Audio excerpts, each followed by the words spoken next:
स्वागत है आपका यस न्यूज कर्नाटक एक्सप्रेस में। मैं आपके साथ सुफियान। ತೃಪ್ತಿ ಮಾಡಬೇಕು ಅನ್ನೋದು ನನ್ನ ಮನಸ್ಸಿನಾಗಿಲ್ಲ. ನಾವು ಮಾಡತಕ್ಕಂಥ ಕೆಲಸ ಸಾಮಾನ್ಯ ಜನರಿಗೆ ಅನುಕೂಲ ಆಗಬೇಕು ಅನ್ನೋದೇ ಇದು. ಅದರಿಂದ ಏನು ನಮಗೆ ತೃಪ್ತಿ ಆಗ್ತದಲ್ಲ ಅದು ಸಾಕು ಅಂತೇಳಿ ನಾನು ಬಯಸ್ತಕ್ಕಂಥ ವ್ಯಕ್ತಿ ಅಂತೇಳಿ ನಾನು ಈ ಸಂದರ್ಭದಲ್ಲಿ ಬಯಸಿದೆ. ಇವತ್ತು ನೋಡಿ ಅವ್ರ ಎಂಟಿಂಗ್ ವಿಷಯ ಆಗಿರ್ಬೋದು, ಆಮೇಲೆ ನಾನು ಬಾಗಲಕೋಟು ಚಿಕ್ಕೋಡಿ ಗುರುಮಠ ವಾಪಸ್ ಇಲ್ಲೆಲ್ಲ ನಮ್ಮ ಸರ್ಕಾರದವರೇ ಅಲ್ಲಿ ಏರ್ಪೋರ್ಟ್ ಮಾಡಬೇಕು ಅಂತ ಹೇಳಿ ಪೂಜೆ ಮಾಡಿದ್ದೀವಿ. ಆದರೂ 10 ವರ್ಷ ನಾನು ಹಳ್ಳಿ ಬರುತ್ತಾನ ಒಂದು ದಿನ ಅದು ಏರ್ಪೋರ್ಟ್ ಬಗ್ಗೆ ಒಬ್ಬರು ವಿಚಾರ ಮಾಡಲಿಲ್ಲ. ನಾನು ಬಂದ ಮೇಲೆ ಹೊಡೆದಾಟ ಮಾಡಿ ಮಾಡಿ ಮಾಡಿ ಎಲ್ಲರ ಜೋಡಿ ಹೊಡೆದಾಟ, ನಾವು ಗೌಪ್ಯವಾಗಿ ಹೊಡೆದಾಟ, ನಮ್ಮ ಹೊಡೆದಾಟ ಗೊತ್ತಾಗೋದಿಲ್ಲ. ಅವತ್ತು ನಕ್ಕಿಗೆ ನಮ್ಮ ಕಾಂಗ್ರೆಸ್ ಸಾಹೇಬರು ಪಿ.ಡಬ್ಲ್ಯೂ ಮಂತ್ರಿ ಇದ್ದರು, ಕೊಡ್ತೇ ಇಲ್ಲೋ ನೀವು 200 ರೂಪಾಯಿ ನಾನು ಏರ್ಪೋರ್ಟ್ ತಂದಾಗ ಆಯ್ತು ಮನೆ ನಾಳೆಗೆ ಕೊಡ್ತೀನಿ ಅಂತ ಹೇಳಿ ಕಾಂಗ್ರೆಸ್ ಸಾಹೇಬರು ಮಾಡಿಕೊಟ್ಟರು ನಮ್ಮ ಏರ್ಪೋರ್ಟ್ ಆಗಿ. ಅದನ್ನೇನೇ ಮಾಡಿ ಜಲ್ದಿ ಮಾಡಬೇಕಂದ್ರೆ ಈ ಇಲೆಕ್ಷನ್ ಥರ ಪಕ್ಕಿ ಹಾಕ್ಬಿಟ್ಟು ಕೆಲವು ಪ್ರಯಾಸ ನಡೆಸ್ಯಾರ. ಆದರೂ ಕೂಡ ನಾವು ಪ್ರಯತ್ನ ಮಾಡಲಾಗತ್ತೀವಿ. ಈ 15 ದಿವಸ ಒಳಗಾಗಿಯೇ ಇದನ್ನು ಏನೇ ಮಾಡಿ ಏರ್ಪೋರ್ಟ್ ನಮ್ಮ ಓಪನಿಂಗ್ ಮಾಡೋಣ ಅಂತಕ್ಕಂಥ ಪ್ರಯಾಸ ನಮ್ಮ ಮನಸ್ಸಿನಲ್ಲಿ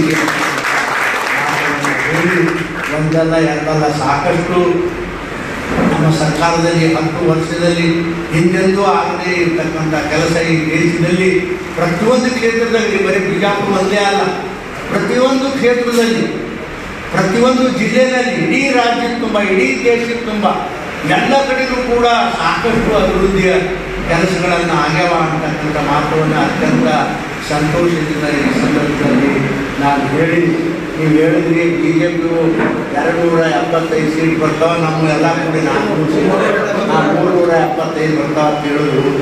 ಆದರೆ ನಮ್ಮ ಅಂಕಿಗೆ ಬೇರೆ ಅದು 375 ಇಲ್ಲ, ಅದು ಮಗದಾದ್ರು ಹೋಗಿ 400 ದಾಟಿದ್ರೆ ದಾಟೆ.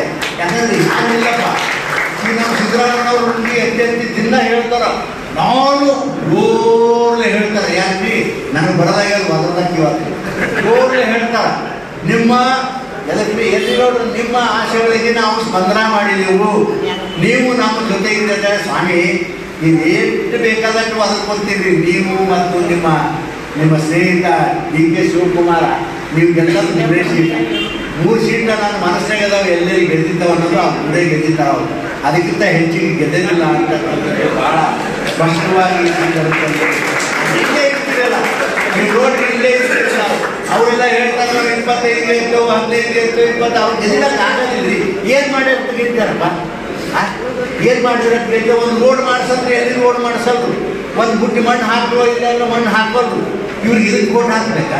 ಅದು ಏನಪ್ಪ ಗಂಡದ ಮಾಡಿರಪ್ಪ, ಎಲ್ಲರಿಗೂ ಪುಕ್ಕಟ್ ಕೊಟ್ಟಿನಿ ಅಂತ ಹೇಳ್ಕೊಂಡು ಅಡ್ಡಾಡ್ತೀವಿ. ಅದು ಸರಿಯಾಗಿ ಕೊಟ್ಟಿರ ಅವನವ್ರ ಮನೆಯಾಗ ಜಗಳ ಹೆಚ್ಚಿರಿ, ಹೆಣ್ಮಕ್ಳು ಗಂಡಗ ಹೆಣ್ಮಕ್ಳು ಜಗಳ ಹಾಕ್ತೀವಿ. ಅಲ್ಲ ಮತ್ತು ನೀವು ಮಾಡೋದಿದೆಯಾ?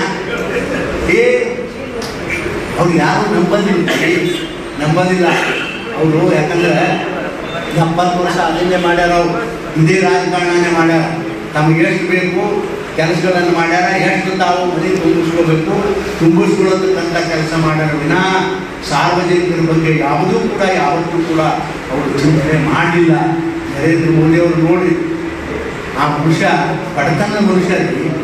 ನಾನು ಹೇಳಿದ್ದೀನಿ ರಗಡ ಸಲ ಪಾರ್ಟಿ ಮೀಟಿಂಗ್ನ, ಅವನಿಗೆ ಅಲ್ಲರಿ ಅವನು ಒಬ್ಬ ರೈಲ್ವೆ ಸ್ಟೇಷನ್ನಲ್ಲಿ ಚಾಮಾರ್ ಅಂತ ಒಬ್ಬ ವ್ಯಕ್ತಿ ದೇಶದ ಪ್ರಧಾನಮಂತ್ರಿ ಆಗ್ಯಾರ ಅಂತ ಅದರ ಅಭಿಮಾನ ನಾವು ಕೊಡಬೇಕು ರೀ. ಅದರ ಅಭಿಮಾನ ಏನಾದ್ರು ಯಾರು ಆಗಬಾರ್ದು. ನಮ್ಮ ಬರೀ ಗಾಂಧಿ ಮಂತದ್ದವ್ರಿಗೆ ಆಗಲ್ಲ. ಹೆಂಗ್ರಿ ಇದು ಯಾವ ನ್ಯಾಯ ಹೇಳ್ಬೋದು? ಯಾವ ನ್ಯಾಯ ಇದು? ಅದಕ್ಕಾಗಿ ಇವತ್ತು ಯಾರು ಕೂಡ ಬೆಕ್ಕದವರು ಲಾಗ ಹೊಡೀಲಿ ದೇಶದಾಗ. ಮೋದಿಯವರು 3ನೇ ಸಲ ಪ್ರಧಾನಮಂತ್ರಿ ಆಗೋದು ಯಾರು ಒಳಗೂ ತಪ್ಪಿಸಲಕ್ಕೆ ಆಗೋದಿಲ್ಲ ಅಂತಕ್ಕಂಥ ಮಾತ ಬಹಳ ಸ್ಪಷ್ಟವಾಗಿ ಹೇಳಿ. ಆದರೆ ಒಂದು ನನ್ನ ವಿಚಾರ, delta learn online spoken English classes लाया है आपके लिए सुनहरा मौका। स्पोकन इंग्लिश आजकल न सिर्फ एक शौक है बल्कि अहम ज़रूरत बन चुका है। अगर आप लोग घर बैठे इंग्लिश सीखना चाहते हो तो अभी हमारे एक्सपर्ट से संपर्क करें 9972295999 और 8050828793। ಯಾವುದೇ ಹೊಸ ಸುದ್ದಿಯನ್ನ ನೋಡಲು ನಮ್ಮ ಎಸ್ ನ್ಯೂಸ್ ಕರ್ನಾಟಕ ಎಕ್ಸ್ಪ್ರೆಸ್ ನ ನೋಡ್ತಾ ಇರಿ. ಹಾಗೆ ನಮ್ಮ ಚಾನೆಲ್ ನ ಸಬ್ಸ್ಕ್ರೈಬ್ ಮಾಡಿ, ಬಾಜು ಇರುವ ಬೆಲ್ ಐಕಾನ್ ಅನ್ನ ಕ್ಲಿಕ್ ಮಾಡಿ. ಹಾಗೆ ನಮ್ಮ ಚಾನೆಲ್ ನ ಲೈಕ್ ಮಾಡಿ, ಶೇರ್ ಮಾಡಿ. ನಮ್ಮ ನಡೆ ಸತ್ಯದ ಕಡೆ.